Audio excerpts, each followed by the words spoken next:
Magadira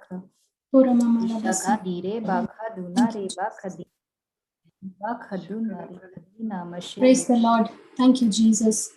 Praise the Lord, sister. Praise the Lord, sister. Praise God. So let's start with a word of prayer. Yes, sister. Father, we thank you. We praise you, Lord. Thank you for this time of study that you have given to each one of us, Lord. Thank you and praise you, Lord, for the Holy Spirit that is present here in our midst. Thank you, Holy Spirit, for opening our understanding, Lord, to see, to understand the hidden mysteries, the secrets of the kingdom of God. Thank you, Lord. Thank you, Father. Thank you, Jesus, for your love is forever enduring, Lord. Thank you, Jesus. And you have given to us, Lord, your word, your living and abiding word, filled with truth, understanding, knowledge, that, Lord, if we can just understand and start tapping into what you have revealed to us, there are so many situations in our lives, Lord, where we will not have to go through unnecessary pain, but avoid making mistakes and experience the abundance, the life of abundance that you came to give us. Lord, today teach us through your word, through the life, through the testimonies, through the examples of your people, Lord, who walked upright with you, who walked in favor with you, Lord, paying attention, absolute attention to your word, and being willing to obey. Holy Spirit, open our eyes to see the truth of your word and help us, Lord, to receive it into our hearts with absolute faith and confidence. In Jesus' name we pray. Amen. Amen. Praise God. Yes, Sister Jackie, you can start with the revision. Praise God. Thank you, Jesus. Praise the Lord. Hallelujah. Thank you, Jesus. Praise the Lord, everyone. Yesterday we were learning the power that is there in the name of Jesus. The name of Jesus is so powerful. It's so mighty that every time we call on the name of Jesus, Jesus comes for our rescue. He always shows up. So let's understand the power in the name of Jesus from Philippians chapter 2, verses 9 to 10. Wherefore, God also had highly exalted him and given him a name which is above every name. That means Jesus has highly exalted, God has highly exalted Jesus and given him a name which is above every name. That means in verse 10 we read that at the name of Jesus, every knee should bow, of things in heaven and things in earth and things under the earth. That means God has given Jesus a name which is above every name. And at the name of Jesus, every knee should bow. That means everything comes under obedience in the name of Jesus. The name of Jesus is not just a word. The name of Jesus is so powerful that when we call on the name of Jesus, we can be rest assured that Jesus is in the scene and he is right there to help us. And in the name of Jesus, there is deliverance, there is healing, there is victory, there is protection from every adversary. So powerful is the name of Jesus. That is why The name of Jesus is the word of God. Let's understand that from Revelation chapter 19, verse 13, which says, "And he has clothed with the vesture dipped in blood, and his name is called the Word of God." The name of Jesus is called the Word of God. There is power in the name of Jesus when we speak it out in faith. Many a times we speak, but we do not have faith. We do not understand what we are speaking. But when we speak, call on the name of Jesus with faith, there is power. And that power is released, which is there in that name. That name of Jesus is so powerful and so mighty. So that's where it says, all those who call on the name of Jesus will be saved. We read in Romans chapter 10, verse 13, "For whosoever shall call upon the name of the Lord shall be saved." For whosoever, irrespective of caste, religion, creed, anybody, whosoever calls upon the name of the Lord shall be saved. When you call out the name of Jesus, the power of God is manifested on that scene every moment. And when we call the name of Jesus, which is highly exalted by God Himself, in Philippians 2:9, we read, God has highly exalted Him and given Him a name which is above every name. So that highly exalted name, when we call on the name of Jesus, we have the power and the authority to command the demons and bring it into captivity to obedience. That is the power of the name of Jesus. The name of Jesus is so powerful, so powerful. So there are two ways. The two ways that we can approach God. Let's understand the first one. We approach God as a ritual. That means I approach God as a religious practice, as a custom, that I go to church, I read, but I do not understand. My life is not rooted in the Word of God. But there is another way that we approach God. We approach God with passion. A passion that means I am marinating myself with the Word of God. The more I get marinated, I am tamed as the Word of God is being written in my heart. The Word of God is such powerful that helps me to have an intimate relationship with Jesus. And with Jesus on my side, there is nothing I need to fear, or there is nothing lacking in my life. Such is the power in the name of Jesus. The name of Jesus is so powerful that there is nothing that cannot be achieved. So how does the Word of God instructs us? How do God speak to us? That the Word of God says, God gives us instruction from the written word and shows us the path that we need to take. Many a times we go to God in seek of guidance. Is this the will of God for my life? Is this I should take? I should do further. But God always instructs us from the written word of God. God is not only concerned about the big matters of my life, but even the smaller matters, even which is insignificant. God guides us only through the written word of God. And when we chase the written word of God, when our relationship with the word of God is so strong, our inner man becomes stronger.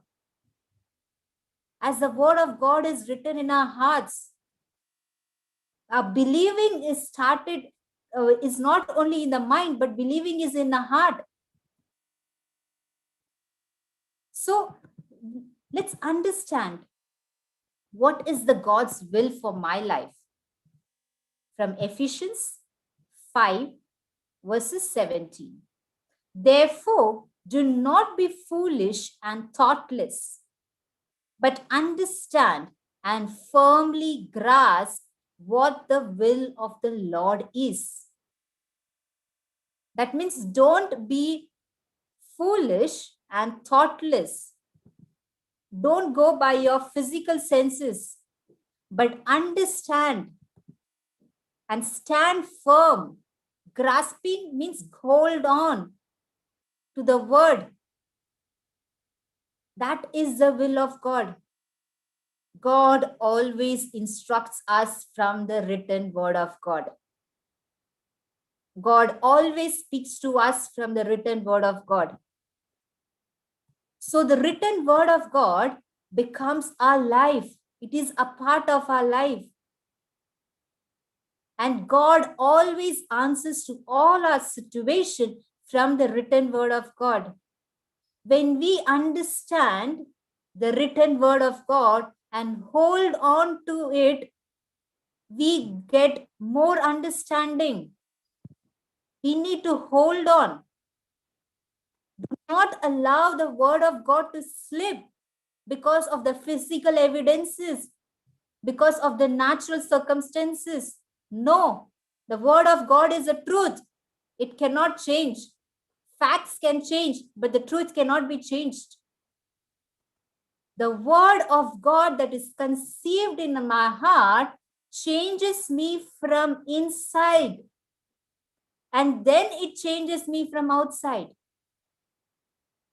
How does a change take place in my inside? The word that is in my heart changes my thinking, my believing, my emotions, my feelings, everything that changes from within.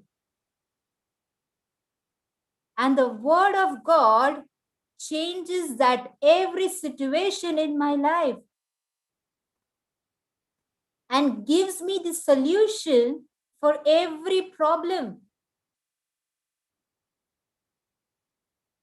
And the word of God is the truth. So when I stand firmly, grasping and holding on to the word of God, that is the will of God for my life. God gives us instruction only and only through the word. And when I obey the word, that obedience leads me one step towards my breakthrough. That obedience, the act of obedience, leads me to one step towards breakthrough. That's why we should not lean on our own understanding. That's why it says, do not be foolish and thoughtless. Do not go by your understanding, because in Proverbs chapter 3 verse 5 we read, trust in the Lord with all thy heart and lean not unto thy own understanding. When you are following your instruction, your understanding, you are stopping God's will to operate in your life. You are stopping God's blessings to come in your life. But the word of God clearly says here, trust in the Lord with all your heart. The word of God should be engraved in your heart. And it's an instruction for us, lean not into thy own understanding. If you lean to your own understanding, that means you are foolish and thoughtless. When you are tapping into God's grace and trusting in the Lord, God is opening doors for you that no man can shut. God is opening doors that no man can shut. God is showing you the path that you need to follow. That's why the word of God should be in your heart. When I trust in the Lord, the word of God will lead me to the life that God has called me to. That's why in 1 Peter 5:8 we read, be sober, be vigilant, because your adversary, the devil, as a roaring lion, walketh about, seeing whom he may devour. That means the devil is like a roaring lion. He's not a lion. He's like a roaring lion, seeking whom he may devour. He is only seeking who can be trapped with his deceptions. But we need to be sober, be vigilant, be attentive, be alert. Because the adversary, the devil, you never know when he is knocking at your door. He comes with very subtle, cunning. You never know his tactics. But when you are getting rooted in the word of God, you should not allow any loopholes for the devil to enter. You should walk perfectly in agape love. Devil cannot devour anybody unless and until you give him the access. Who can be, who is that person who the devil devours, who has not guarded his heart, whose mind is not fixed on the written word of God? That is the person who is fallen into the trap of the devil. So that is why we need to call on the name of Jesus. When we call on the name of Jesus, everything comes into obedience. And when we get rooted in the word of God, the word of God gives us the instruction that we need to follow. And the word of God must be written in our hearts. Praise the Lord. Hallelujah. Thank you, Jesus. Thank you, sister. Praise the Lord. Praise the Lord. Thank you, sister. God bless you. Hallelujah. Thank you, Jesus. Praise God. So yesterday we were seeing that how it is important to understand the will of God. And once you know the will of God, you understand what the written word of God says. The written word of God is his will for my life. Yes. And when you get to know that will, you must hold firmly to it. Yes. Praise God. Okay. Sister, how many times we have gone through situations in our life learning the hard way? Many a time, sister. Right, sister? But that's not God desires for us. No. That was, if you see in the beginning, God created Adam and Eve, and they were so happy, they were so joyful in the presence of the Lord. Okay, and God said, just don't go to that, don't eat the fruit of that tree. So God, he was actually guarding us, keeping us away from, all that knowledge of good and evil, because until then we were all connected to God, and He was our source. Yes. So we did not even know that evil, and just imagine if that had not happened, we would have been with in the goodness, in the presence of God. Yes. Praise God. But even today for us, we don't have to be learning things the hard way.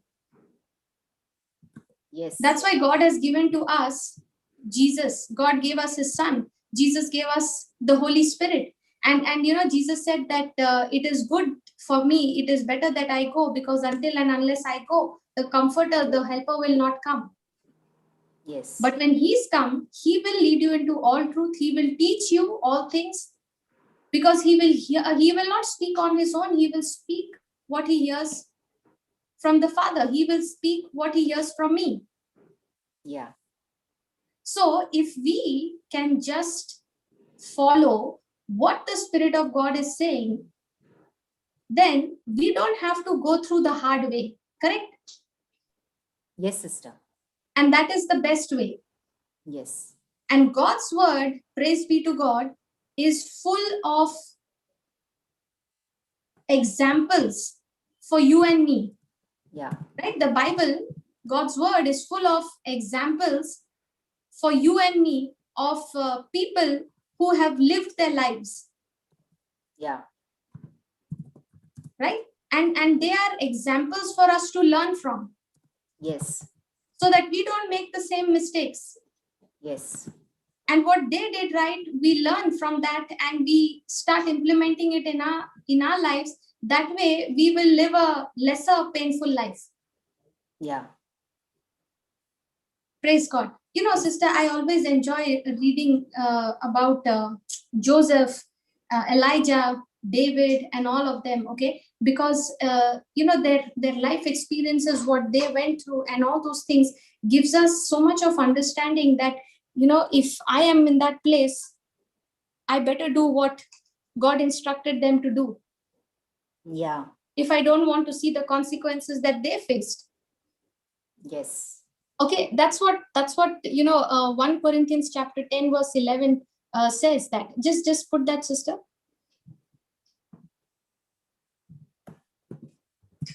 1 Corinthians chapter 10 verse 11.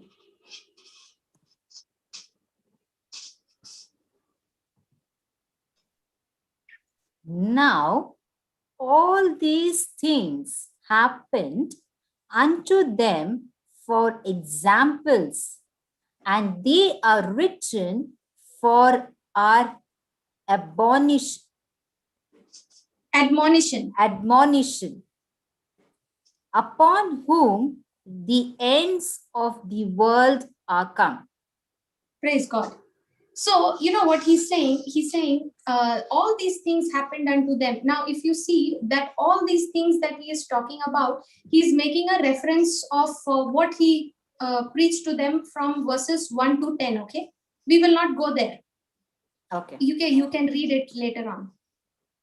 Okay, so he is saying now all these things, basically he was telling them about how God, how these Israelites made errors and all of that. Okay, and how God was backing them up, and despite all that, God was faithful. All that he was giving them examples, okay, to these people. He says all these things happened unto them for examples, that they are written for our admonition.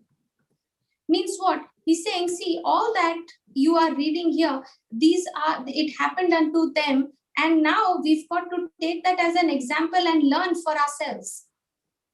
They are written for our admonition, for our instruction. Yes. Upon whom the ends of the ages have come. Okay, now sister, when we start meditating upon the word of God, when we start listening to what the word of God is saying, we receive knowledge, we receive understanding and wisdom that helps us to make the right decision, correct? Yeah. And when we make those decisions based on what the word of God says, we avoid ourselves from falling into a lot of issues. Yeah. Otherwise, we live a life of trial and error method. Correct, sister? Yes, sister. We try, we work. If it works, okay, we learn. If it doesn't work, we learn. Yeah. But God's ways are such beautiful ways for us that he says, if you can just stick to what I'm saying,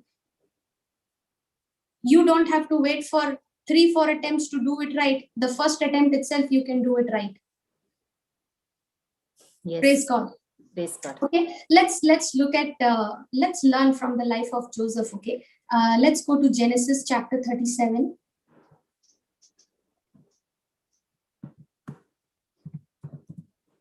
Let's read from verse 6 onwards, sister.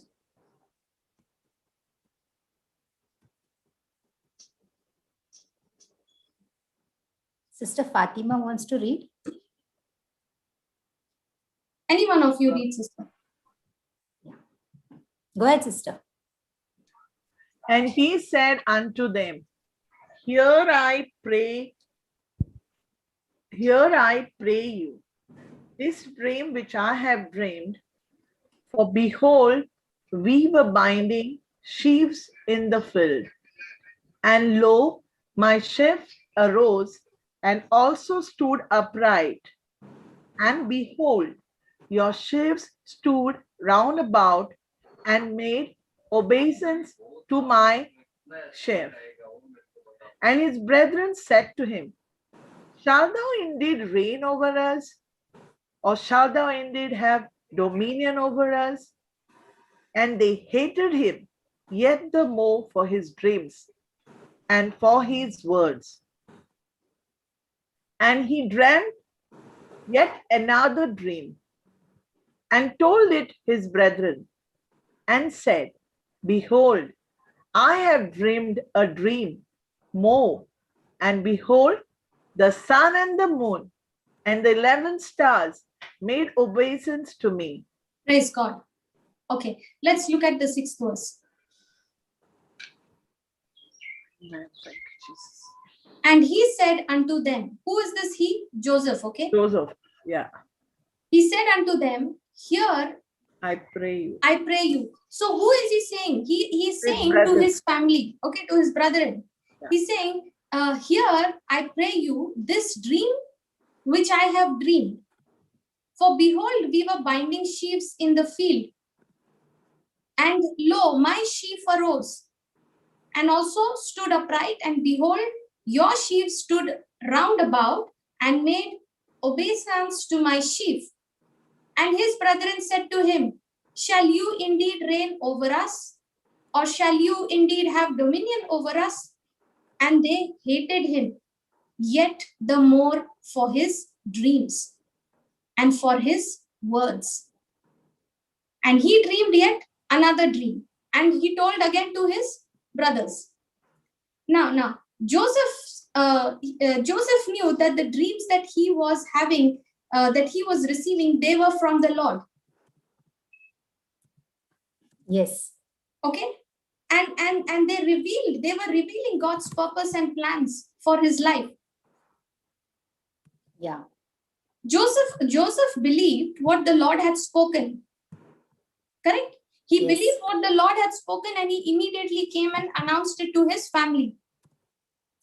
Yes. Yes.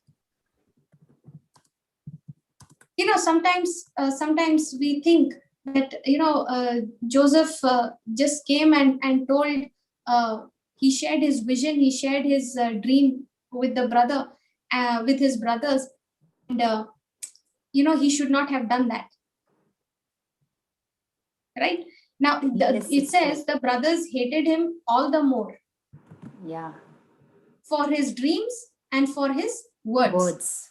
Okay, but Joseph is coming and telling his family, his brothers, his dreams, not because he was,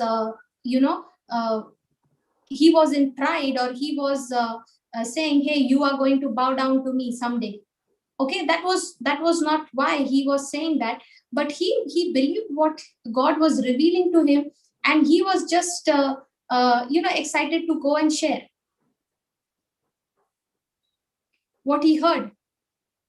Because if you see the character of Joseph, okay, was never of arrogance. Correct? Yes. Yeah. He walked in absolute humility. He walked in unforgiveness. Forgiveness. He walked in forgiveness. Unforgiveness he did not hold in his heart towards his brother. brothers. So every time there was an opportunity for him to be bitter and hold unforgiveness in his heart, he refused to walk in that. He rather made a decision to walk in love. Yeah. Okay, so a person who has this kind of a heart, when he is coming and saying all this, sometimes out of our innocence, out of that excitement, you simply just go and speak things. Okay, Yes. but we've got to be wise. We've got to be wise enough, because the enemy can take advantage of it. Yeah. Okay, so he comes and he makes he tells them of what God had revealed to him. Now Joseph had heard from God. He knows that there is a purpose, there is a vision that God has for his life. Yes. Okay, and even though the brothers, the fathers of his families did not receive it well, he did not move. Correct? Joseph did not change his mind. He did not change his heart from believing what God had revealed to him. He was just focused on the dreams. In the same way, sister, God has a divine purpose for each one of us. Yeah. Are you understanding? Yes, sister. God has a divine purpose for each one of us. Now, he may not reveal it to us through a dream. Okay? He may not reveal it to us through a vision. But God surely reveals he shows us his will, his plans, his purpose through his word. Amen. Yes. Okay?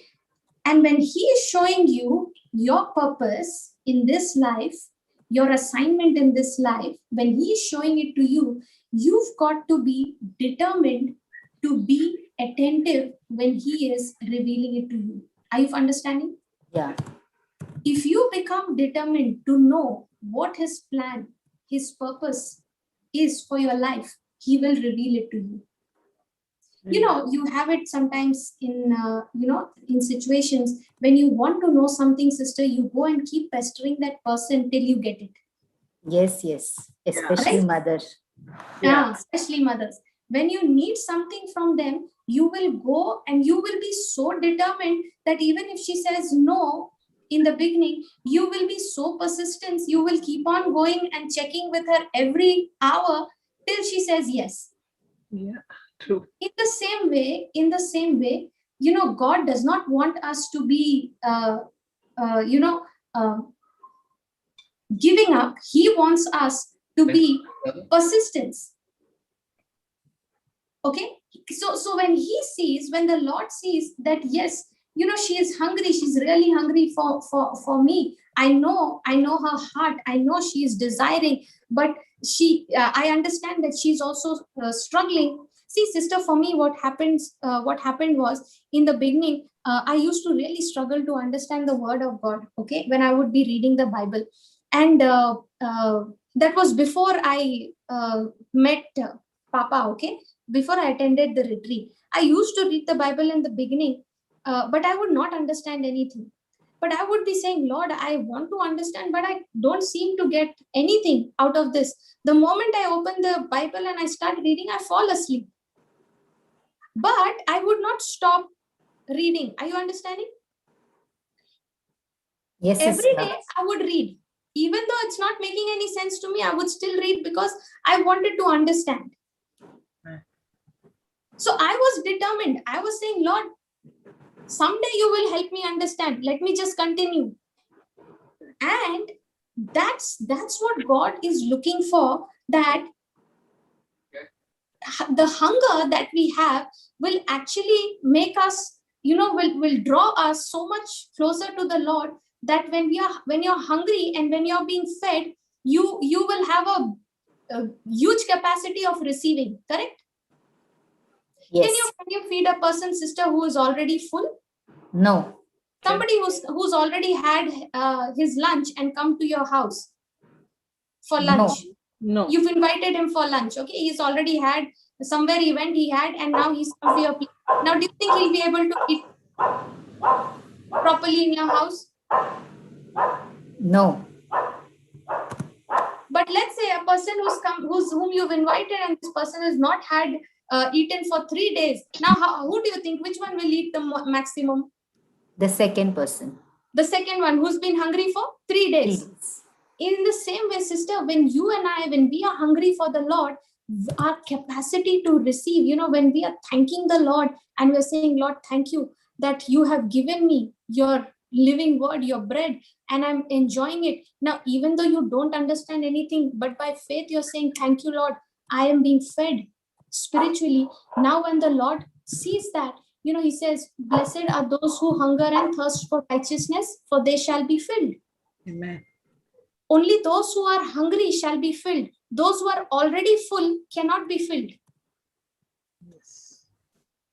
In the same way, God's purpose for your life, you will discover when you are determined to know what his plans and purpose are for your life. He will reveal it to you. Now, many a times it so happens, you might be doing things in your life, okay? Maybe you are in a job, everything seems to be going good, everything is going well, and but somewhere you feel something is missing. Have you ever experienced that? Yes, sister. Correct. Now everything is fine, sister. There is no issues at all. But somewhere you think something is missing, and there's something I want to do more. Yeah. Now, when that is happening, that's an indication that there is a plan, a purpose, which is still not discovered by you, okay? And only when you discover that plan, that purpose, will that emptiness, that void in your life will be fulfilled. Are you understanding? Yes. So how do I know that? How do I know what is that plan? When I am seeking the Lord, when I am believing what the word of God says and moving into action, when I'm believing what God's word says about me. That's what we learned, no sister, yesterday in Ephesians chapter 5 verse 17. The word of God says, be you not unwise, but understand the will of the Lord. Yes. Now, when you start pursuing God's plan, God's calling and purpose for your life, now that will keep you on track and lead you to the destination that God has for you. Yes. Okay. Now, if you take, for example, Joseph, okay, Joseph was so focused on the dream that even during the difficult times when he was faced with so much of challenges, so much of temptations and all those things, he did not fall. Yes. His purpose, he was so focused. He said, no, my God has revealed it to me. I remember what he has shown me, what he has told me. So every time there was a problem, there was a temptation, he was not focused on those problems, but his focus was on the dream. That's what Proverbs chapter 29 verse 18 says, where there is no vision, people perish. Can you give me Proverbs? 29. Proverbs 29 verse 18.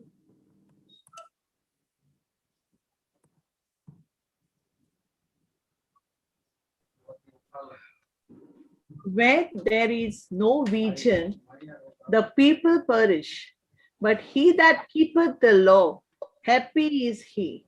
Where there is no vision, people perish. Now this vision that he is talking about, he is not talking about the dreams and visions, okay? He's talking about your goal, your vision. What is it?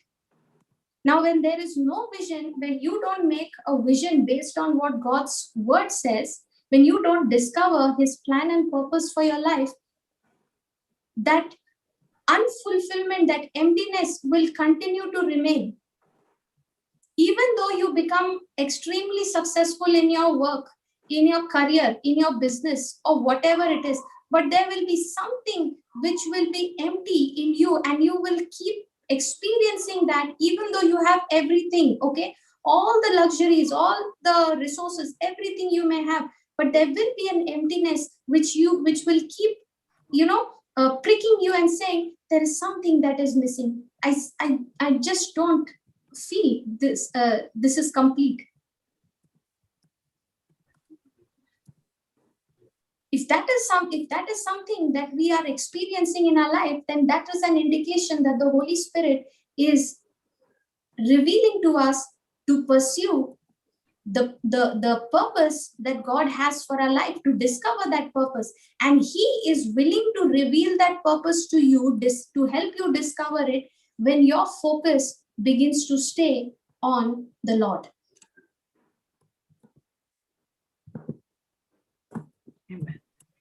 When you know what is God's plan and purpose for your life, then even if you're facing the most terrible problem, the most terrible opposition that is coming against you, even at the face of that problem, no matter how terrible it is, not that problem, that issue will not be able to drown you. Are you understanding? Yes. And Joseph understood that. Joseph understood what God had spoken to him and what God had declared about him. He understood it and he believed it to be true. See, many a times when we receive the promises of God, we get excited when we hear the word of God, the promises of God for our life.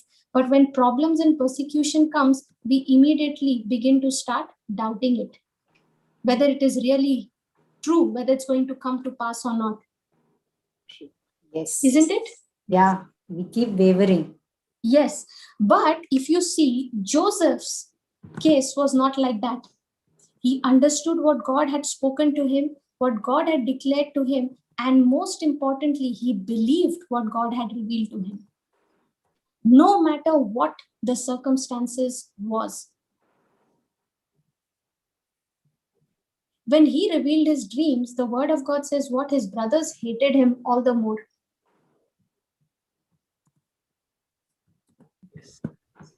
Correct? Yes. But even in the midst of that hatred, do you see Joseph responding with anger? No. With offense? No. No. You know, Genesis chapter 39 verse 2, that's one of my favorite scriptures. Just put that, sister, please. The Lord was with Joseph. Yes, and he was a prosperous man. And the Lord was with Joseph, and he was a prosperous man, and he was in the house of his master, the Egyptian. Praise God. You know, when you look at this promise, this scripture, it says, and the Lord was with Joseph, and he was a prosperous man, and he was in the house of his master, the Egyptian. You know, when I look at this scripture, sister, it defies all logic. Yes, sister. Okay, Joseph is a slave. He is in the house of his master, the Egyptian, and the word of God is saying he was a prosperous man. Why? Because the Lord was with him. Joseph. Yes. Yes. This is at the time when he was serving as a slave. Yeah. His own brothers had sold him into slavery. Correct? Yeah. Yes. And told his father what? Joseph is dead. Yeah. He's killed. Correct? Now Joseph is no longer wealthy. Correct? Yeah. No. Joseph is he wealthy? He's a slave. Yeah. He's a slave. He's no longer wealthy. No. Okay. Is he dressed? Is he well dressed? No. He was in the slave market, stripped off naked. So Joseph is no longer wealthy. He's no longer well dressed. He's no longer the favorite son of his father. Yeah. His father favored him so much, no? Now all that favor is, he's not getting any favor here. in Egypt. Yeah. But father He was, doesn't, sister, that he's alive. yeah, he was stripped of everything, including his clothes. Now his Egyptian master was with him, right? Yeah. Yes. So who was prosperous, sister? His master. Joseph.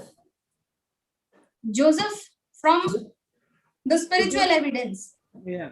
But from the world's point of view, who is more prosperous? His When master. we look at the word prosperous, sister, we think prosperous means when I have a good bank balance, I have all the luxuries, I have a house, I have a car, I have everything. That's when I'm prosperous.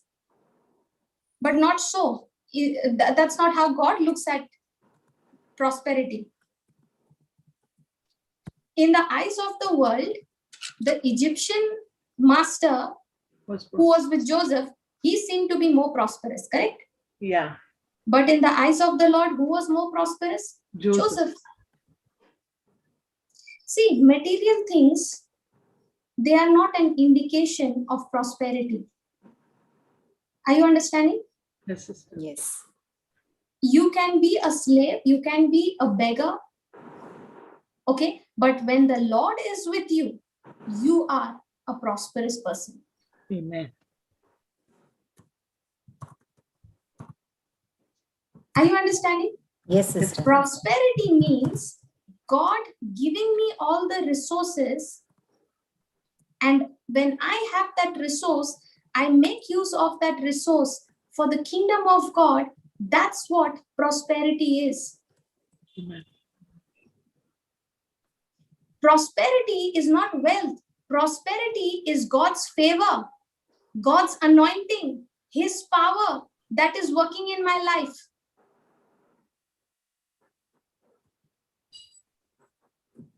Give me Deuteronomy chapter 8, verse 18, sister. Let me show you that.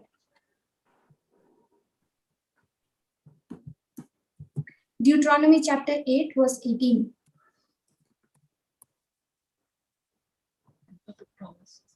But thou shalt remember the Lord thy God, for it is he that giveth thee power to get wealth, that he may establish his covenant which he sware unto thy fathers, as it is this day. Amen. Praise God. But you shall remember the Lord your God, for it is He that gives you power to get wealth. Sister, many a times we think it is our job that is giving us the money. No, sister. It's God. That's We are just a Then steward, when people sister. lose their job, when people lose their job, why are they so upset? Why are they going to depression? They have not sister, understood, this happened sister. to me also like 2 years back. Suddenly, like Okay. our GM in 2018, it was a GM called, and you know what they said? Like from tomorrow, from next month onwards, we are going to deduct your salary to half. And it was a shock to me, sister. Like I said, what's happening? And this job, what I have, sister, is like a miracles job for me, which I prayed in the unseen, sister, on a picture which I printed. I put myself in that picture, which we never saw also where it was. It was in some kind in Europe. I just took that picture. And my children put my picture in that as an office. And I started praying, believing I'm getting that job, sister. And I got a job, sister. And I got exactly the same office. And when this Praise God. and when this happened, sister, my salary, I was so upset because too many responsibilities, sister, and I didn't know how I would cope up with that. And I spoke to them. I said, see, sir, it's not possible. At least give me at least quarter of it you deduct, and half, like quarter you give me. Said, no, we cannot do that. So I was very heartbroken, sister, but then I didn't know what to do. And then I told my son, I was crying, and I told my son, he said, Mama, you just stick to that job. Don't worry. God is there with you. Just try to be happy with whatever you're getting it and just pray. I said, okay. Then when I spoke to my son, I was fine, sister. But then still that thought was like, following me everywhere. I was very upset, sister. Till date, like I still didn't get my salary in full. It's 3 years now. I'm struggling, You're but still then upset I about thank it? God. Are you still But I upset have about it, sister? no, sister, no, not anymore, because I know, sister, God can do everything. Praise the Lord. So, amen. See, the word of God is very clear, okay, sister? Yeah. We think it is our external resources that gives us the confirmation, or which validates that we are prosperous or not, okay? But it is not. The kingdom of God, the kingdom principle is very, very different. He says, but you shall remember the Lord your God, for it is he that gives you power. Amen. God is the one who gives me power to get wealth. Get wealth. For Amen. what? Yeah. For what? To establish Yes, that he may establish covenant. his covenant which he swore unto your fathers, as it is this day. Amen. Now, God, prosperity is not about money or wealth or material things, okay? It is God's favor, God's anointing, and God's power that works in your life to receive it. I'll give you an example, okay? Now, somebody might say that, okay, a person might say, I've lost a job, okay? Now, what will I do? How will I manage my family, my children, and all those things?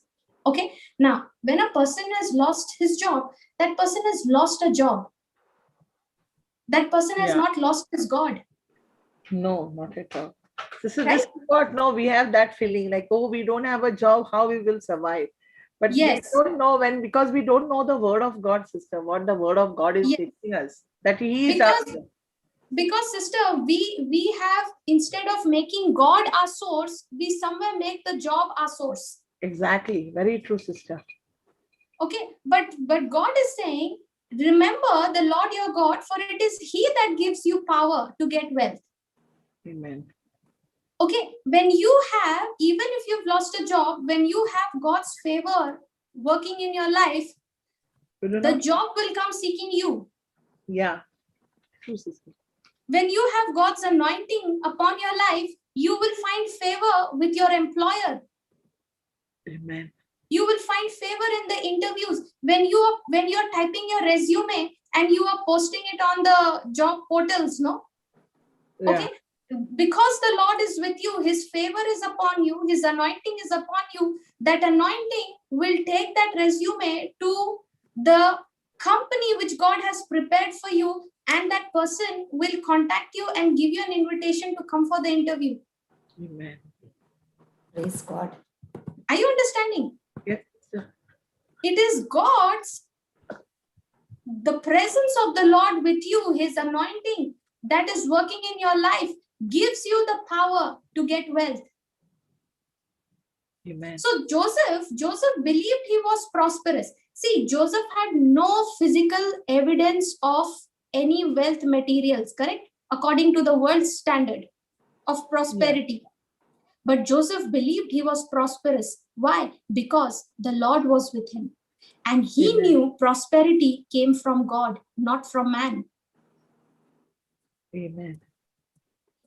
Joseph had an image on the inside that was not affected by any circumstances that he was put into. Even when his brothers were selling him off as a slave, no, he was still focused on the dream. Amen. He was still focused on what God had shown him. See, you might ask, how can you say he was still focused on the dream? The reason why he was still focused on the dream, it is because if he was not focused on what God had shown him, he would have fought back with his brothers for his rights. Yeah. He would have fought back. He would have taken the matter in his own hand. Only a person who is trusting his maker, his creator, that is the person who will refuse to respond in the face of a trouble with offense and selfishness. Are you understanding? Yes. Remember, Jesus was before Pilate.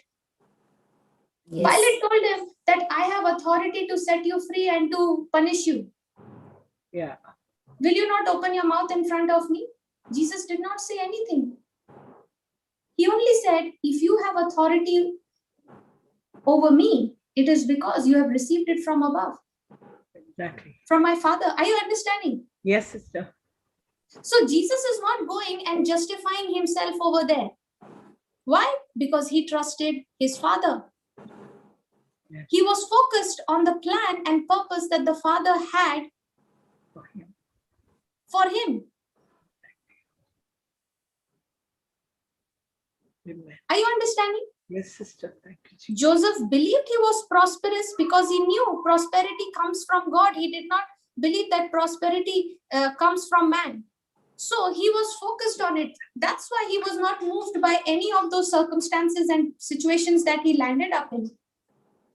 And because of what he believed in his heart, of what God had told him, that helped him to operate in faith. You know, sister, when we go through hardships in our life, we always have this tendency of meditating upon those wounds, right? Yeah. I went through this, I went through that. You don't know how much what I have gone through, what I have been through. And you know, we try to have you seen the dogs licking their wounds? Yeah. No, we also act like that. When we keep talking about, when we keep meditating upon the problem, the moment that person's name is mentioned, we immediately associate that person with all the wrong things that that person did for me, against me.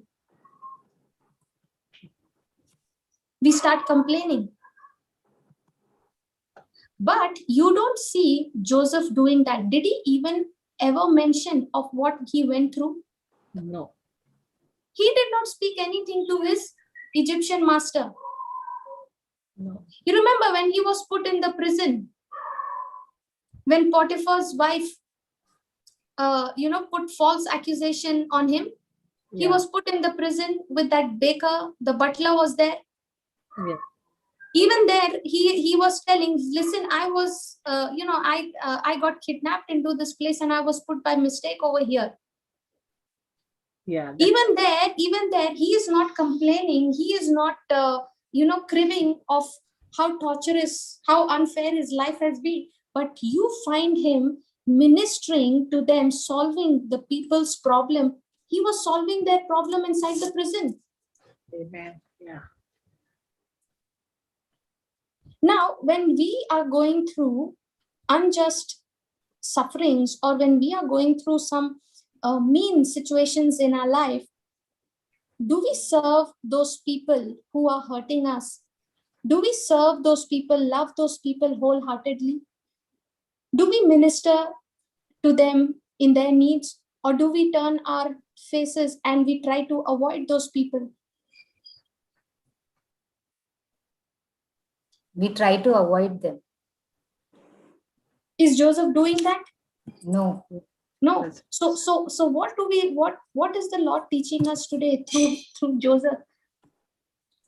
Even if you have gone through hardships or problems, no matter what others have done to you, if your focus moves away from what others have done to you to stay on what God has done for you, God's favor, God's anointing will start working on your behalf. Amen.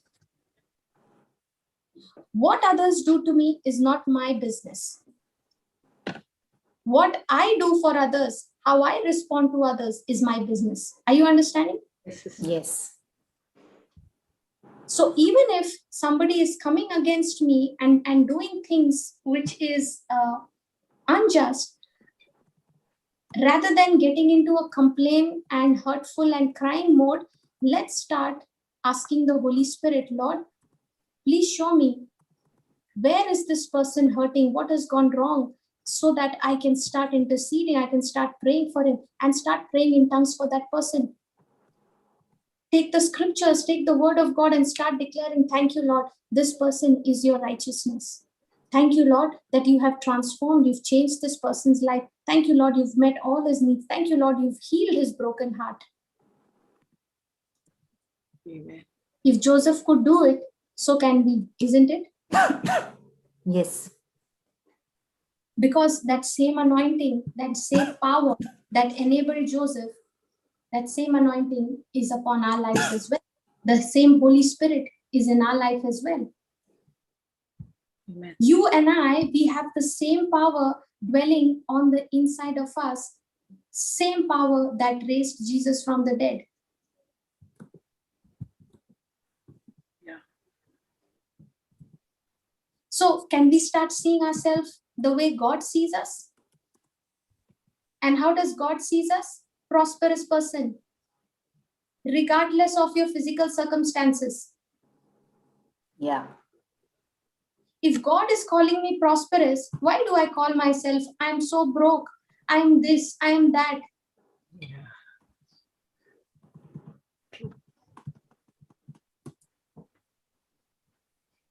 We should learn to start recognizing and acknowledging the truth that God is with us. Yes. Start acknowledging, start speaking that you are the anointed. I am the anointed. I am the highly favored. And serve all those people, especially those who are giving you a hard time. Now, is it easy to do that? No, sister. It is not easy to do that, but the anointing that is upon our life, the anointing of the Holy Spirit, gives us the ability to do it. All I need to do is believe and obey. Believe what the written word of God says and obey, move into action. Yeah. So whenever you are led to complain and murmur and crib about that person, start replacing those thoughts with praise and thanksgiving to the Lord. Okay, sister. Start saying, thank you, Lord. I praise you, Lord. I thank you, Lord, for this person. Thank you, Lord, that you've begun a good work in this person's life. You're performing it and you're bringing it to completion, what you have started in his life. Amen. Praise God. Joseph understood that. That's why wherever he was put, that department was prospering. Because he was serving those people not in order to get a blessing from the Lord, but he was serving so wholeheartedly that he was saying, God, I am already a prosperous person. My social status does not, I don't need to have a social status to prove that I'm prosperous, but because in your kingdom, prosperity is when your presence, when your anointing, when your favor is upon me. Yes. Yes. Can we also start recognizing the favor and the presence of God in our life at every step? Yes, sister. Yes, sister. Sister, just put the 6th verse in the same chapter, Genesis 39 verse 6.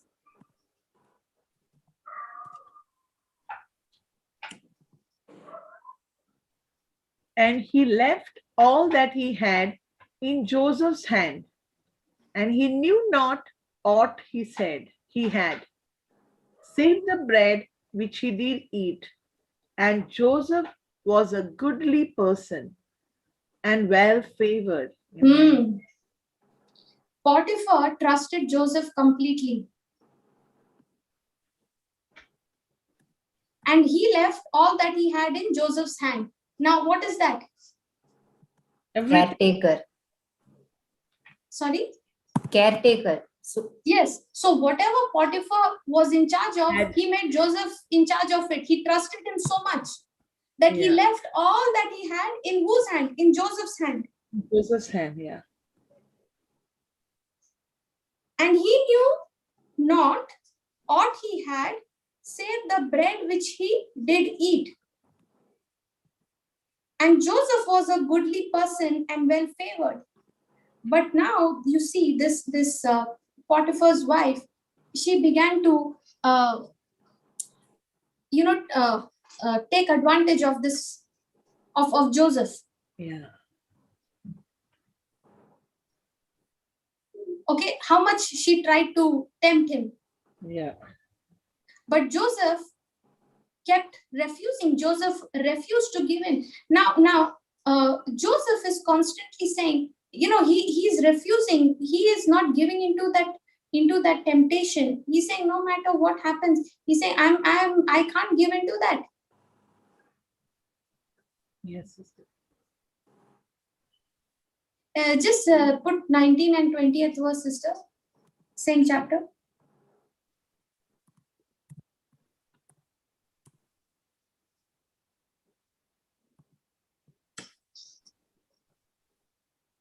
Read it, please, sister. And it came to pass, when his master heard the words of his wife, which he spake unto him, saying, After this manner did thy servant to me, that his wrath was kindled. And Joseph's master took him and put him into the prison, a place where the king's prisoners were bound, and he was there in the prison. Amen. See, and it came to pass when his master heard the words of his wife, which he spoke unto him, saying, After this manner did thy servant to me, that his wrath was kindled, and Joseph's master took him and put him into the prison. Now, did Joseph do anything wrong? No, he did not. He did the right thing? Yes. Yes. So when you do a right thing, you should get a reward, no? Yeah. Yeah.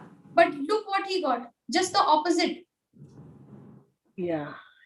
Sister, when we do something right and we don't get a recognition, we don't get a reward, how offended we feel, how sad we start grumbling, sister. But do you see what Joseph is doing? Is he grumbling? No, he doesn't say anything. He doesn't No, even justify. He's maintaining. He kept his integrity. He said, no, I am not doing anything. Why should he's saying, how can I do such a wicked thing and sin against God? Exactly. Sister, Joseph was aware of God's presence with him. Yes. So that's why he was very much focused on God's presence. God's presence and his plans for him. Yes. See, sister, what he told Potiphar, just look at the 9th verse. Let's read the 10th, 8th and 9th verse.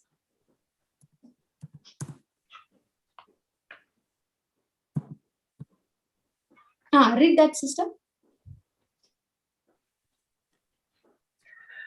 8. But he refused and said unto his master's wife, Behold, my master wotteth not what is with me in the house, and he hath committed all that he hath to my hand.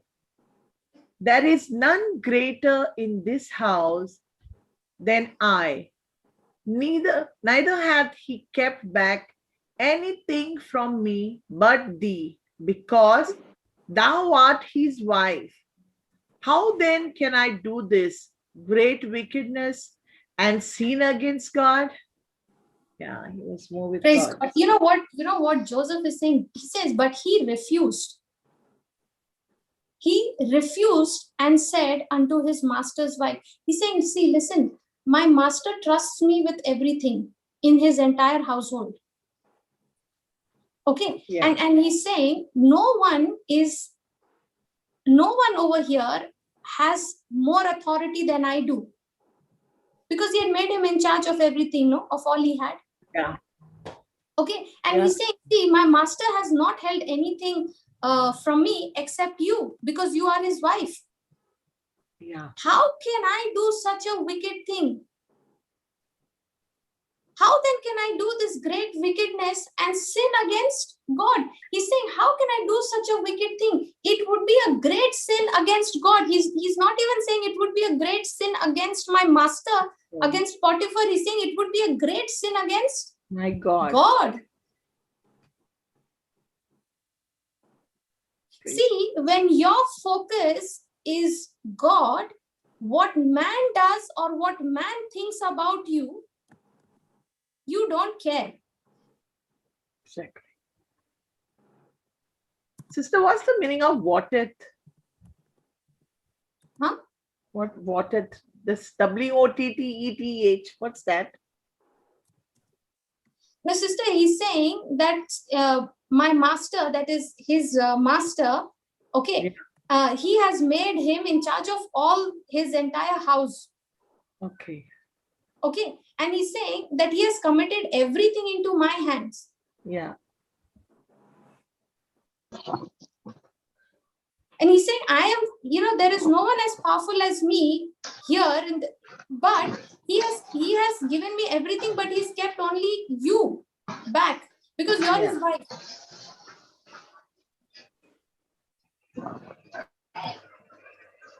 Are you understanding? Yes, Enjoy. sister, Praise there is God. some voice coming. Yeah. He put it off now. Okay. Now, in the 9th verse, he says, how then can I do this great wickedness and sin against God? He is not considering what Potiphar might think and all that. For him, his main concern, his only focus is, if I do this great wickedness, it would be a sin against God. So in his mind, he is more conscious, he's more God conscious than being self or people conscious. When you're self-conscious, no, you will be thinking, what will others think and say about me? Yeah. He's not thinking, if I give into this temptation, what will Potiphar think of me? What will he do to me? He's not thinking all that. He's saying, what would God think about me? His main concern was what God would think, because he understood that he was accountable to God, and if he is accountable to God, he's got to be obedient to God, because God can, his obedience to what God tells him to do will bring him closer and closer to his presence. Are you understanding? Yes, sister. See, God loves him so much, okay, that even when everyone has forsaken him, God is still with him. Yes, sister. The Lord is still with him, and he's calling him prosperous. He's calling him well favored.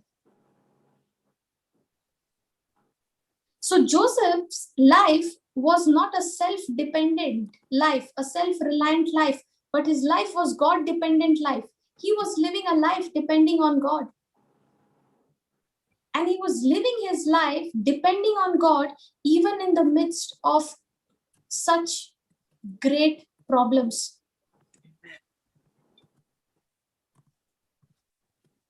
Sister, just give me Psalm 75.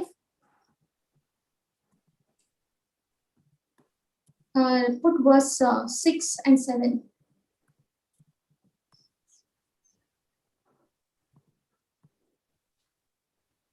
For promotion cometh neither from the east, nor from the west, nor from the south. But God is the judge. He putteth down one and setteth up another. Amen. See, for promotion comes neither from the east, nor from the west, nor from the south. But where do we look for promotion? With the bosses. Promotion, I tell you, sister, in my life, when I joined my company that I'm working in right now, okay, I never really bothered about the promotion, okay?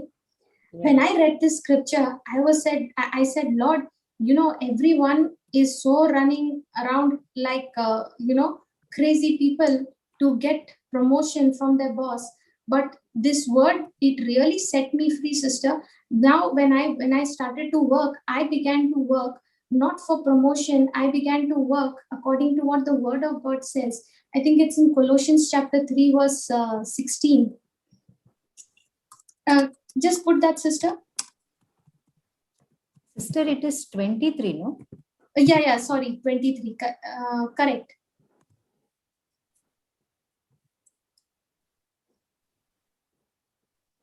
No, And one second. Sorry. It is 20.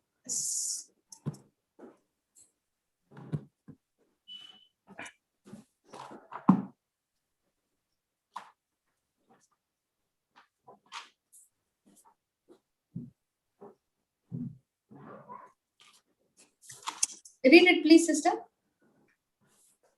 Colossians 3:23. Yeah. And whatsoever you do, do it heartily, as to the Lord, and not unto men. And whatever you do, do it heartily as to the Lord. Yeah. And not unto men. Men. Okay. So when I understood from Psalm 75, okay, the word of God is saying promotion comes neither from east nor from west nor from south, but from God. Okay. And I said, okay, Lord, if promotion comes from you, then I don't need to work for promotion. I need to work for you. Yeah. So now he led me to this scripture in Colossians chapter 3 verse 23, where he says, whatever you do, do it heartily as if you're doing it for me and not unto men. So now when I started to work, I every day I would go to do job and do my work, believing, Lord, whatever assignment is given to me, whether it is a big job or a small job or an insignificant job, Lord, whatever it is, I will take it up. I will not say no, because I'm doing it for you. And I'll tell you, sister, there were a lot of people who gave me to do work, which which an office boy is supposed to be doing. Yeah. Okay. Yeah. But I did it. I said, Lord, I'm not doing it for them. I'm doing it for you. And I will do it cheerfully. Amen. Okay. Sister, I tell you, the kind of promotion that I received after that was, 5 times more than what others were receiving. Amen. Praise God. It was more, and they were wondering, how is it that she is, getting so much favor, and we are for so many years working, we are not getting it. Exactly. Put that 16th verse, sister, Colossians 3:16.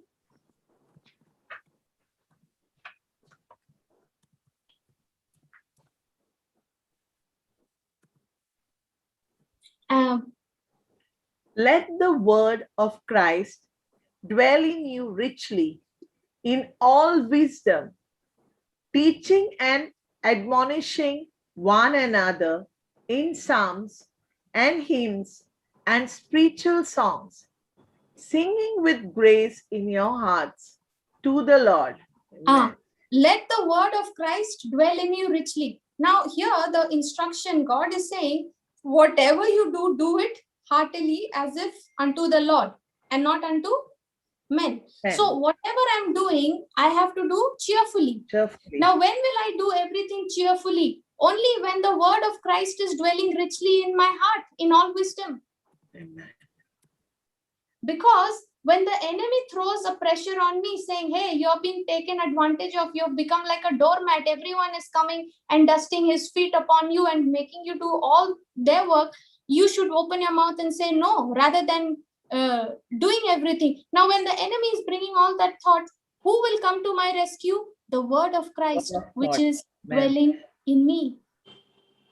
Thank you, Jesus. And he says, the word of Christ dwelling in you, how? Richly. So I have to get myself soaked into the word in such a way that I allow the word of Christ to dwell in me richly in all wisdom, and being thankful for whatever opportunity is coming my way. Amen.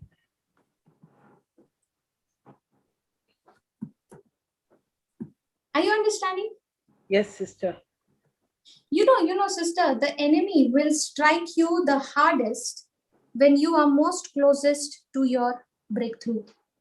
Yes, sister. That's very true, sister. The pressure will come in such a way, it will be so maximum, and you will want to give back and give up, but you've got to be on guard. Take that as an indication that you are very, very close to your miracle. Praise God. Thank you, Jesus. Joseph's life was about to take another turn. Remember, he was put in the prison, right? Put that, sister. Yeah.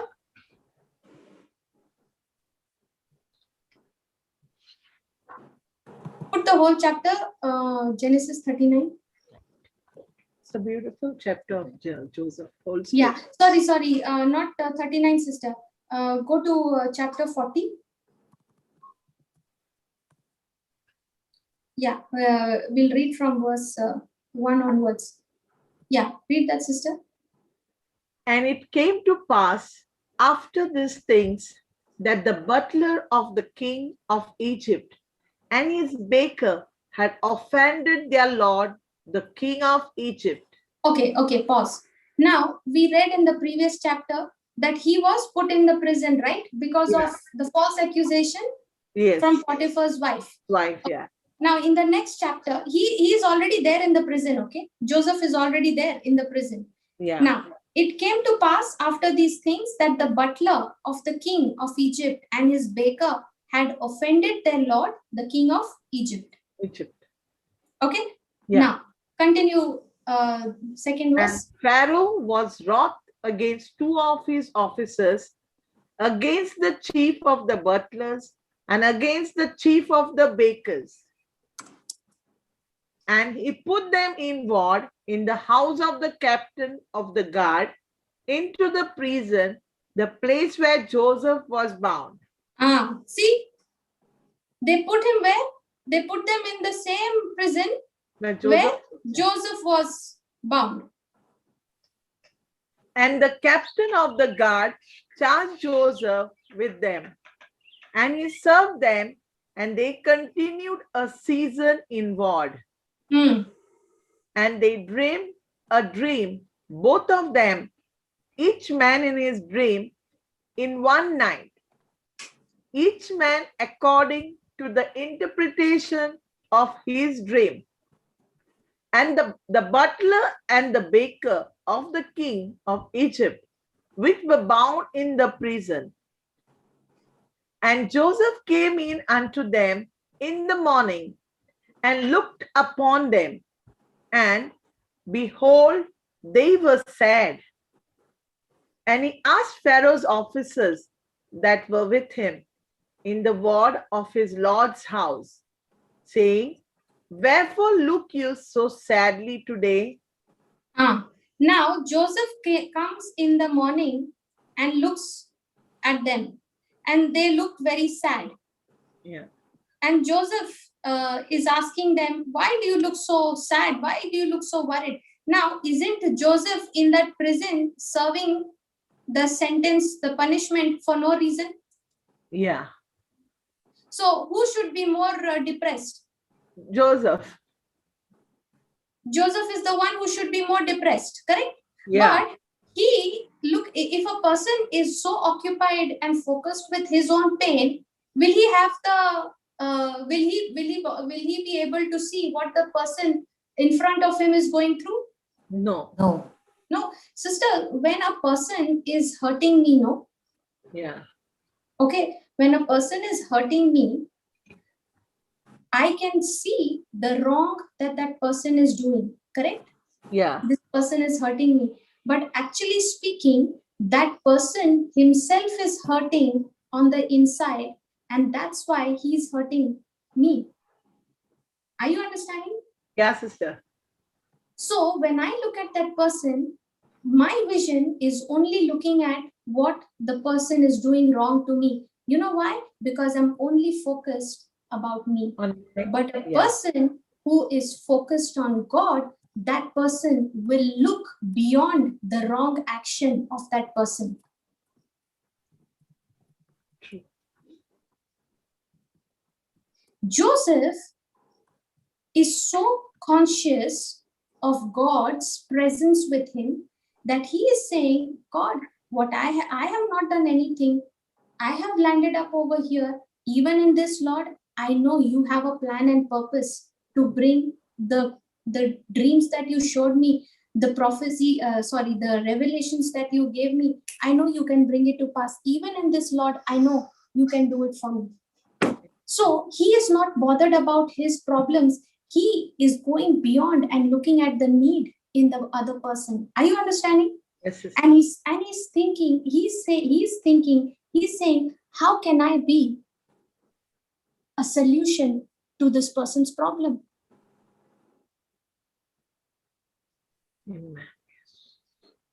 That's why you see in the 8th verse, he's saying, and they said unto him, we have dreamed a dream, and there is no interpreter of it. And Joseph said unto them, do not interpretations belong to God? Tell me then, I pray you. So what is Joseph doing? Is he going out and going to become a blessing? Is he going out to solve the person's problem? Yes. So, sister, when we are going through some problem in our life, let's say, for example, if we are sick and all those things, how many times do we step out to go and serve others? If you believe that you are healed, and if that's what you are confessing, then why stay on the bed? Yeah, you have to move. See, our actions will always confirm what we are believing. If my actions are contradicting, that means my believing has gone wrong somewhere. Yes, sister. And if my believing has gone wrong somewhere, that means my thinking has gone wrong somewhere. So I better change my thinking. When I change my thinking and align it with God's word, my believing will change and my actions will also change. Amen.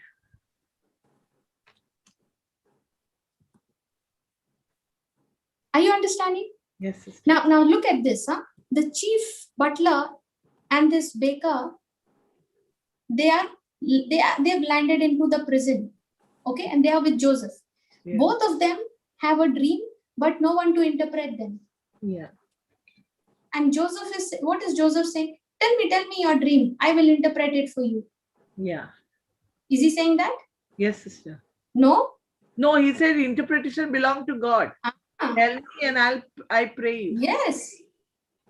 He is so conscious of God that he's saying, listen, just tell me the problem. He's saying, do not interpretations belong to God?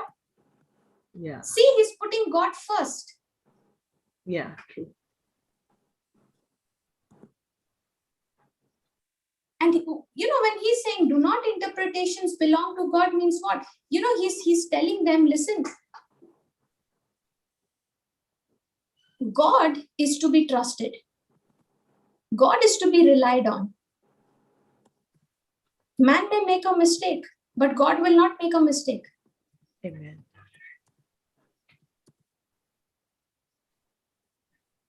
And you read in the further, God gave Joseph the interpretation of the dreams. Yeah. Of the dreams, and both came to pass. It's very nice chapter. The butler got back his job, and the baker lost his head. Yeah. Now see. Did Joseph not solve these people's problem in the prison? Yes. Did Joseph solve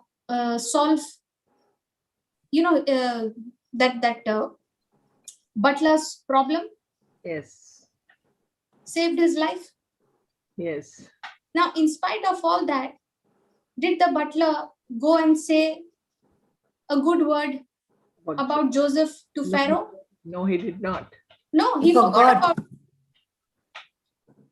He completely forgot. Hey, sister, when we have a problem and God solves our problem, we forget about it so quickly that when a person similar in front of me who's going through that same challenge, I don't even remember what God did for me. Yes, sister. Because I have forgotten how much, how God brought me out of that pit. And I'm just enjoying the blessing. I don't want to even, my sensitivity towards others' needs, they are not even there. True. Now, in spite of this miracle, okay, of these interpretations, this butler did not say anything about Joseph to Pharaoh for 2 years. Yeah. Sister, just imagine if you and I were to be in his place, in Joseph's place. Okay, we've solved somebody's problem, we got that person out. Now, because of my help, that person got set free from the prison. Yeah. Okay, and this person does not even, go and tell the Pharaoh, because see, Joseph is there for no reason. He's not done anything wrong. He's unjustly over there. Yeah. Plus, he solved this person's problem. Now, will not Joseph, say, "Hey, I solved your problem. See how mean you are." Yeah. If we were in his place, we would have said that, no. Yes, sister. And sister, more than that, we would have given up. Sister, when the reward doesn't come, when we are continuing to do good, and the reward is not coming, how many times do we find ourselves being impatient and giving up? Yeah. But do you see Joseph giving up? No. Even though this baker, this butler did not go and give a good word. He did not even mention about him to Pharaoh. But Joseph did not give up. He believed. He believed in God. He trusted in the Lord. Amen. See, God knows how to get you out of the pit. Are you understanding? You and I, we may be looking to people to give us that promotion. We may be looking at people to give us that breakthrough. But God says it is better to put your trust, your confidence on God. It's better to trust the Lord than to put your confidence in man. Amen. Now, Pharaoh himself had a dream, correct? Yeah. Let's just go to that Genesis. Where are we? 41. Yeah, 41.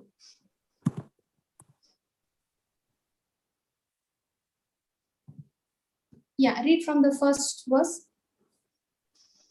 And it came to pass at the end of 2 full years that Pharaoh dreamed, and behold, he stood by the river. And behold, there came up out of the river 7 well-favored, kind, and fat-fleshed, and they fed in a meadow. And behold, 7 other kind came up after them out of the river, ill-favored and lean-fleshed, and stood by the other kind upon the brink of the river. And the ill-favored and lean-fleshed kind did eat up the 7 well-favored and fat kind. So Pharaoh awoke, and he slept and dreamed the second time. And behold, 7 years of corn came up upon one stalk, rank and good. And behold, 17 years and blasted with the east wind sprung up after them. And the 17 years devoured the 7 rank and full years. And Pharaoh awoke, and behold, it was a dream. And it came to pass in the morning that his spirit was troubled, and he sent and called for all the magicians of Egypt and all the wise men thereof. And Pharaoh told them his dream, but there was none that could interpret them unto Pharaoh. Then spake the chief butler unto Pharaoh, saying, I do remember my faults this day. Pharaoh was wroth with his servants, and put me in ward in the captain of the guard's house, both me and the chief baker. And we dreamed a dream in one night. I and he, we dreamed each man according to the interpretation of his dream. And there was there with us a young man, an Hebrew, servant to the captain of the guard. And we told him, and he interpreted to us our dreams. To each man, according to his dream, he did interpret. And it came to pass, as he interpreted to us, so it was. Me he restored unto mine office, and him he hanged. Then Pharaoh sent and called Joseph, and they brought him hastily out of the dungeon. And he shaved himself and changed his raiment and came in unto Pharaoh. And Pharaoh said unto Joseph, I have dreamed a dream, and there is none that can interpret it. And I have heard say of thee that thou canst understand a dream to interpret it. Okay, pause. Now, this butler whose problem Joseph had solved, right? Yeah. He told the butler that, listen, when you will be restored to your position, no, remember me before the Pharaoh. Yeah. Okay, but this butler, he forgot about Joseph. He got so excited with his own, he got restored. He got saved from being killed. He was so happy and he was so joyful in that he forgot about Joseph. This man's problem, Joseph's pain, Joseph's problem. Okay, now this Pharaoh gets a dream, which when he's seen the dream, he's extremely terrified. See, Joseph is first of all put into that prison because of false accusation, right? Yeah. Second, he helps this person, the baker, okay, solves this problem, and he tells him that, listen, when you go before the king, when you're restored to your position, remember me before the Pharaoh. But that does not happen. For 2 years, he's forgotten. Okay, for 2 years, Joseph is in that prison without any visible sign of him coming out of that prison, correct? Yes. 2 years isn't a long time. Of course, sister. when we don't see the healing manifesting in 2 months, how quickly we give up? Yeah, sister. Right? True. When we are not seeing the promotion come in the job, we start looking for another one. Yeah, true. Okay, now 2 years he has been so patient, relying and trusting on the Lord. And when you trust in the Lord, the reward always comes. Amen. Remember, Romans chapter 10 verse 11 says, those who put their trust in the Lord will never be put to shame. Yeah, thank you, Jesus. Just put that, sister. Let us all see. I think you preached it yesterday. I missed it. Sister had service yesterday. Couldn't come. See that. Read it, sister. For the scripture said, Whoever believeth on him shall not be ashamed. Amen. So Joseph is trusting whom? Joseph is trusting the Lord. Lord, yeah. Joseph is trusting the Lord. Now this butler, he should have gone and spoken, right? He solved his problem. Joseph solved his problem. But what he was supposed to go and do, he did not go and do that. Yeah. So even if men fail, praise be to God, God does not fail. God knows how to get you out of the pit, whom to speak, which person to, get moving, whom to contact. He knows everything. Very much. All you and I have to do is trust in him. Thank you, Jesus. Yes. And when the king got the dream, he was so terrified. And that's when the butler, he remembered. He said, I have really made a mistake. That's when he realized. He said, sometime when I was in the prison, there was this man who helped me, who interpreted the dream. Yeah. And now Joseph is sent for, and he said the Pharaoh says, get him out quickly. Yeah. And when Joseph is brought before the Pharaoh, and Pharaoh is telling him all that, and he's saying, come on, you tell me, what is the dream? And what is Joseph answering and saying? He's saying, it is not in me. Look at the 16th verse. And Joseph answered Pharaoh, saying, it is not in me. God shall give Pharaoh an answer of peace. Amen.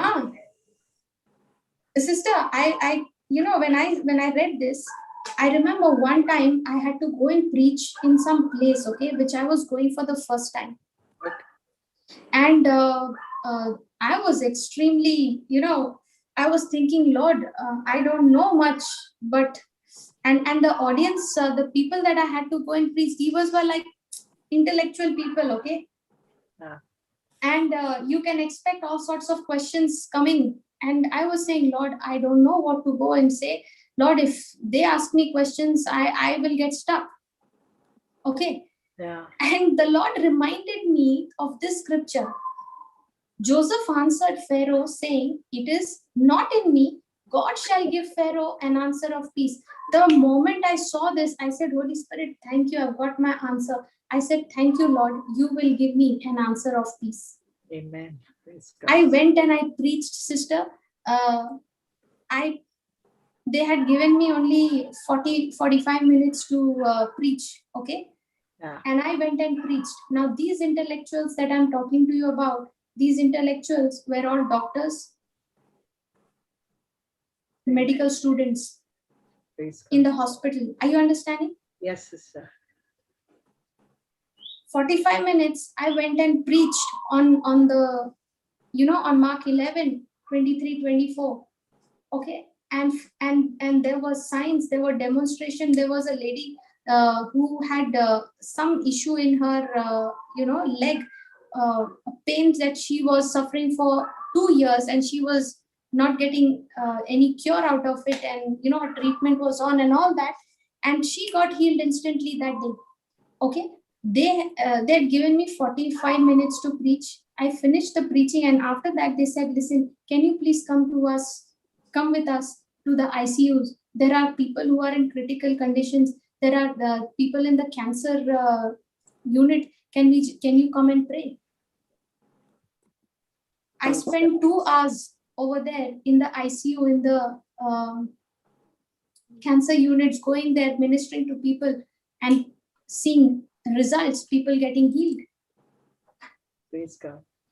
So it is not in me. God shall give Pharaoh an answer of peace, is what Joseph saying. So are we ready to trust the Lord and step out into the unknown? A person will be ready to trust the Lord and step into the unknown only when that person 100%. understands the nature and the character of Jesus. Amen. Now Joseph interprets the dream through the help of the Spirit of God. And when he interprets the dream, read the 39th and the 40th verse, sister, same chapter. And Pharaoh said unto Joseph, for as much as God had shewed thee all this, there is none so discreet and wise as thou art. Thou shalt be over my house, and according unto thy word shall all my people be ruled. Only in the throne will I be greater than thou. Amen. Wow. Now that's what you call as promotion. Amen. Yes, sister. I love this Joseph chapter, sister, in Genesis. Praise God. Yeah. Sister, if we start implementing all this, no, it will be so amazing. You being prosperous, you're already blessed. You will start leading others to Christ, showing them Amen. the way. Beautiful chapter, sister. Joseph was in the prison, but now he is promoted to becoming second in command. Amen. Praise God. Sister, it is so tempting to become impatient. It is so tempting to become tired and abandon the vision, the promise of God that He has given to us. Yes. And opt for a shortcut. Correct? Yeah, sister. True. But don't do it. that. Never do it. Yeah, sister. Realize that, sister, after coming to the word. Yeah. That's what Galatians chapter 6 verse 9 says. And let us not be weary in well-doing, for in due season we shall reap if we faint not. Amen. Thank you, Jesus. Sorry, sister, Galatians 3? 6:9, sorry. Galatians 6:9.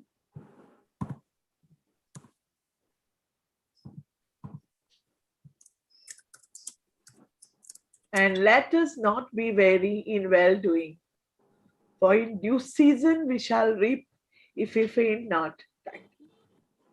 Praise God. Sister, just put the NLT translation of that once.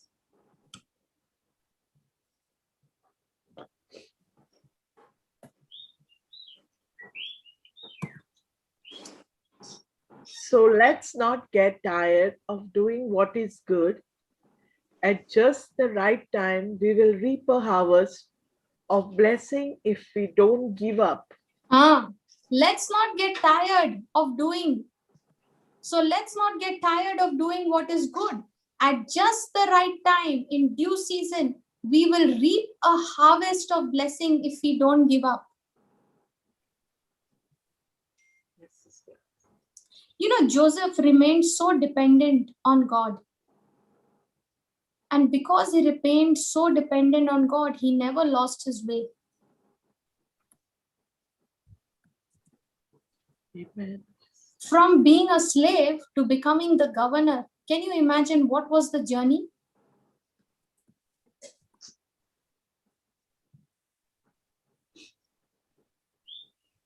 Can you imagine God was going to use this slave to save his family and a nation? Yeah, we never thought, sister. You know, Joseph was put in, he came into position, he came into power, right? He became the governor. Okay, Yeah. and that 7 years of that famine and all those things happened. Okay, it was 9 years from the time Joseph was, he had become the governor, and his brothers came to Egypt seeking his help. Yes. Can you imagine, sister? Think of all the options that were available with Joseph. Yeah. If he wanted revenge, he could have taken it. He was full of love for them. He could have acted in pride, right? He could have said, now you're coming. Now do you remember you sold me off? Yeah. Very well. You remember what you did? Sister, when we say we forgive, our forgiveness is not complete until and unless there is a debt cancellation and the penalty has been paid by me. When I think of somebody who's done something wrong to me, how many times do we try to make the person realize what wrong they have done? Thinking that the more I do it, the more that person will feel sorry. Yes, sister. But that's not what Joseph is doing. He refused. He refused to act according to his sense knowledge. Praise God.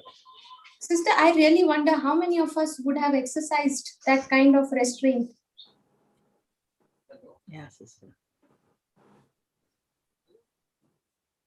Praise God. Actually speaking, sister, when things are going well, okay, when things are going well, that is the time my character will be tested. Yeah. You know, when there is prosperity, when there is success, that will test your character more than the hardship. See, during the hardship, I will be on my knees, begging and saying, God, whatever you say, I will do. But when everything is going good, everything is successful and everything is nice, We forget. am I still on my knees? No, sister, we forget. Huh? We go back to square one. Correct. When you're in trouble, you will go back against the wall. Yeah. Because you now need help, no? Exactly. We are very selfish, sister. Yes. Actually speaking, sister, when success, when the person is not focused on God, success can really get into their head. Yeah, that's true, sister. Success has corrupted more people than hardships have. Yeah, they think there is no God. It's Yeah. all there.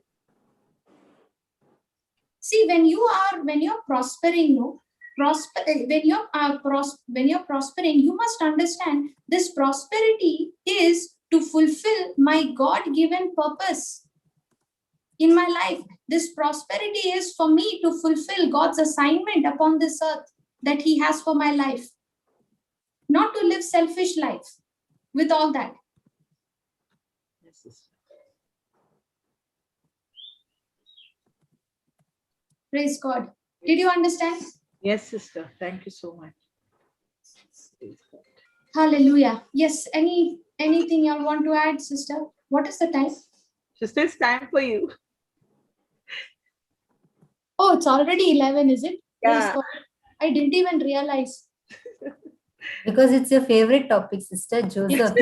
Yeah, sister. I just love this. Sister, even me, I love this chapter of Joseph. I also tell many people to read this chapter. Praise God. Sister, after Jesus, Joseph is my favorite character in the Bible. Sister, I thought David. Every time you're talking about David. No, Sister, David, there are so many. It's very difficult to keep a track of the favorite ones. Because here and there you come and then you come to the David. So I was thinking Yes, David. because there is so much to learn, sister, from them. yeah. I have personally seen it. I have, actually speaking in my office, all in these 9 years that I have been working, I have studied. Actually, rather, I should say, the Lord has taught me from the life of Joseph so closely that I can very clearly identify myself with Joseph, especially when there is unjust treatment happening. Even till today, I remember how the Lord used to teach me through the life of Joseph. I remember when I would be going through such problems at workplace, dealing with such difficult people, and everything going against me, so many false accusations and all of that, despite doing everything right. I remember I used to go in the washroom and cry, and that would be the time that Lord would just remind me of all that I have been studying. Thank God for the Holy Spirit who comes to our rescue. Always, sister. Yes, praise God. Hallelujah. Yes, anyone who wants to share anything, testimony. Praise the Lord. Thank you, Jesus. Sister, Joseph was so successful in his master's house. He was so prosperous only because his focus was on the Lord. Yeah. And every word that he spoke, my sister, it was God. I am, when he ran away from the sin, he was just, how can I do it before God? Not, he didn't say that. How can I do this before my master? Yeah. And even when he said about the interpretation comes from the Lord and not his own words. Correct. So how much deep rooted he was in with the relationship that he had with the Lord. Yes, correct, sister. Sister, I'm wondering when he had the dream, when he had the vision, and when he came and spoke to his brothers, did he understand anything about what he was, the dream was? See, sister, he believed that it was from the Lord. See, whatever God showed him the dream, okay, whatever God showed him the dream, he came and told his family, no? Yeah. Okay, but now God showed him his purpose. This is what will happen, but God did not show him the process. Yes. He showed him the end result, but Joseph had to trust God with the process. Because when he got the dream, sister, he was only 17 years old. Yeah, exactly.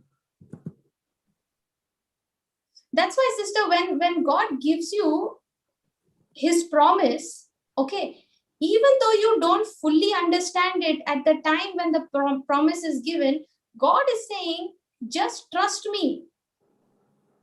As you begin to walk with me, I will unveil the process. I will unveil all the details to you one step at a time. See, sister, if God has to show us our future right now, it will blow our mind. We will not be able to understand. Yes. We won't be able to grasp it. Yeah. That's why he unveils it as we start walking in obedience to him. Because when I am walking in obedience to him, I am more open, I'm more teachable to now understand what God has for me. Now, when you see, sister, you look back where the Lord brought you from. Now you'll be able to understand what was happening. But at that point, you were not able to understand. No, not at all, sister. No. Sister, I want to ask you something. Just for a scripture. Actually, one female, her husband is in the hospital on a ventilator. And I just wanted to ask you, which teachings to forward it to her to be her strength at the moment, because there's nobody to support her except herself alone there. Send her the I just teachings gave on her the faith, scriptures sister. for healing and all. Send her the teachings. Faith, send the teachings on faith. Yeah, the fundamentals of faith. See, that's basic, sister. That's very basic for a person to understand, because that is the key. Everything in the kingdom of God operates on faith, on believing. Faith. Yeah. Okay, I'll send her that, sister. Thank you. Just wanted to ask you. Praise God.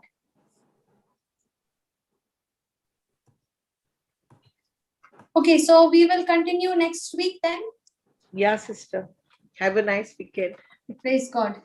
Thank you, Jesus. Yeah, Sister Jacqueline, you can say the closing prayer. Yes, sister. Heavenly Father, Jesus, our Savior, Holy Spirit, our helper, we thank you and we praise you. Thank you, Lord, for your presence in our midst. Thank you for teaching us such powerful truth from the life of Joseph, how he trusted in you, Lord, even in the midst of difficulties, even in the midst of pain and suffering that he was going through. Lord, he just trusted in you, Lord Jesus, because of that dream that you had showed him. Thank you, Father God. as you have unveiled, Lord Jesus, the truth, Lord, that God has a divine purpose for each one of us. Thank you, Father God. Lord, through the written word of God, you speak to us every day, Lord Jesus, as we come again and again, Lord Jesus, and be persistent, Lord Jesus, in reading and meditating and studying the word of God and feeding ourselves, Lord Jesus, spiritually, Lord Jesus. We are discovering our purpose, Lord. We thank you, Father God, for showing us the truth, Lord Jesus, because your word says, where there is no vision, the people perish, Lord Jesus. Father God, we thank you, Lord Jesus, by the power of the Holy Spirit, Lord Jesus. Our purpose is revealed to us, Lord Jesus, as we stay focused on the written word of God, Lord Jesus. Thank you, Lord Jesus, for giving us such understanding, Lord Jesus, through the life of Joseph, Lord, that even though he was a slave, in the eyes of God, he was a prosperous man. Thank you, Father God, that prosperity is not about the material things, it is about the resources that God provides to fulfill our assignment. Thank you, Father God, for giving us such understanding, Father God. Thank you, Jesus, Lord, as we are more and more meditating on your word, Lord Jesus, we are able to know, Lord Jesus, your purpose for our lives, Lord Jesus, because, Lord Jesus, the power to give, you give the power to get wealth, Lord Jesus. It is not through any other source, Lord. You are our source, Lord Jesus. You are our provider, Lord Jesus. You fulfill every plans for us, Lord Jesus. Thank you, Father God, for giving us such revelations, Lord Jesus. Joseph was godly and well favored, Lord Jesus. Such kind of life, Lord Jesus, we are ought to live on this earth, Lord Jesus, when we entrust in you, Lord Jesus. We thank you, Lord Jesus, that we are always focused on you and having a life of God consciousness and God dependent, Lord Jesus, and not believing or trusting in our own understanding, Lord. Thank you, Father God, that our promotion comes from the Lord and not through any man. It is the Lord who gives us. And whatever we do, we are working for the Lord cheerfully and not unto men. Thank you, Father, Lord, for giving us this revelation, this truth, Lord Jesus, the power of the God that is working in us, Lord Jesus. We are stepping out in faith, Lord Jesus, as the instructions that we receive from the written word of God. Thank you, Father God, for every knowledge that you have imparted to on us, Lord Jesus, through the written word of God, as you have spoken to us, Lord Jesus, through Sister Florita, Lord Jesus. Thank you, Lord Jesus, that many have come to the knowledge of the truth, Lord Jesus. Many of our senses have opened, our spiritual senses are opened, Lord Jesus. Our understandings are open, Lord Jesus, that the true prosperity is not on the material things, Lord Jesus, but the resources that God provides to fulfill my assignment. Thank you, Father God, for this revelation that you have given for all those who have heard us from Facebook, Zoom, and YouTube, Lord Jesus. Thank you, Lord Jesus, for giving us this revelation, Lord. We trust in you and we step out in faith. In Jesus' precious and mighty name we pray. Amen. Amen. And Amen. Thank you, Lord. thank you. Thank you, sister. God Thank you, bless you. sisters. God bless you. Sheetal, Okay, the sister. sister Yeah, has yeah. raised her hand. Just unmute. Praise God, sister. Sorry, Praise I'm a God. little late. No problem, sister. Yeah, please tell me. Thank you for the teaching, sister. It was really good. And there are many times that I was thinking that why my manager is giving me such kind of work. But yes, the way you gave your examples today, it was like, yeah, I shouldn't say, oh, why am I doing this kind of a job? Thank you, sister, for that. And I have a small testimony to share. Yeah, praise God. Please tell, sister. Please share. Sister, I think I heard Brother Jude saying this last time that when he got the vaccine, he never had any kind of, symptoms, side effects, or anything. And I got my vaccine a couple of days ago, and I just closed my eyes and I said, Lord, I believe this is your blood that is injected to me, and now your blood it runs in my veins, and so I'm more stronger than I was before because you're with me. And I didn't have any symptoms at all, sister, except for some local pain. Praise God. Praise the Lord. Hallelujah. And sister, correct me if I'm saying this right. Like, is it correct to say that I'm more stronger now, or because he's always with us, right? Yes, it is the strength of the Lord. That's what the word of God says. No, Nehemiah chapter 8 verse 10. The joy of the Lord, The is, Lord my is my strength. Jesus is the strength of my life. Yeah, yes. And every disease, every germ, every virus that touches my body dies instantly in the name of Jesus. Praise God. Yes. I tell you, when my parents were going for the vaccination, no, okay. Yeah. My mother, she last year she had got, she came out of, she killed the COVID. Virus. Okay, Yes, I heard your testimony, yes, sister. and when she was going, my dad, now both of them, they have become giants. Okay, Praise God. in their faith. Okay, so both of them, when they were going, I just asked my mom. I said, Mom, we are going for the vaccination now. What's going to happen? Okay, so she just opened her mouth and she said, every disease, every germ, every virus that touches my body dies instantly in the name of Jesus. And I said, Amen. Amen. Go and get the shot Amen. and come. Praise God. Yes, Okay, sister. Yes. so now, sister, that word has strengthened them so much, their faith so much, Yeah. that now anything they talk about, they hear about the virus and all those things, no, their attention is not on that. They're saying we are already vaccinated by the blood of Jesus. Praise God. Yes. Yes, sister. Because my parents in India, they all fell. They had some side effects after taking the vaccine, and whoever I have heard here as well, they were all saying that, but I did not give any thought to it. The enemy was actually saying that you're going to fall sick, you might probably sit at home for the next 2 days and all that, But I just told him, get out. You can't bother me anymore. Praise God. Praise God, yeah. Thank you for Thank sharing. you, sister, for all the teaching, sister. Praise God. Thank you, Jesus. Thank you for all of you giving me the opportunity to share. Praise God, sister. Praise We are God. learning Praise so God. much every day. Yes. Praise Yes. God. Thank you, sister. Thank you, sister. Thank you, Thank sister. you all. Sarah. God bless you all. Thank Praise you, God. Jack.